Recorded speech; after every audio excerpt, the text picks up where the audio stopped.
त्या ठिकाणी मर्सिडीज पुण्यामध्ये लपून ठेवली, शिवरत्न शिक्षण संस्थेवर घेतलेली. त्यामुळं राम सातपुते ओपन गाडी घेऊन फिरतो, त्याचं काय इतकं आहे. त्या ठिकाणी प्रॉपर्टीवर बोलायला गेलं तर फार निघाल, बात निकलेगी तो बहुत दूर तक जाएगी.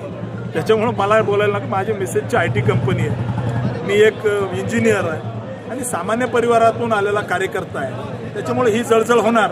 त्यांचा विषय असा असतो, अकलूजमध्ये आमच्यापेक्षा भारी गाडी कोणीच घेऊ नये. एखाद्या व्यापाऱ्याला वाटलं की मला BMW घ्यायचे, मला ऑडी घ्यायचे, तर ते घेऊ शकत नाही, कारण यांची दहशत आहे.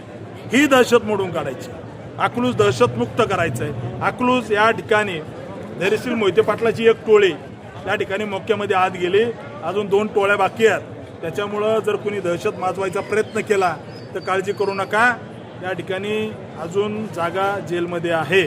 आणि देवेंद्रजीने स्पष्ट सांगितलं आहे की कार्यकर्त्यावर दडपशाही जर कुणी आणली तर त्याला जशाच तसं उत्तर दिलं जाईल.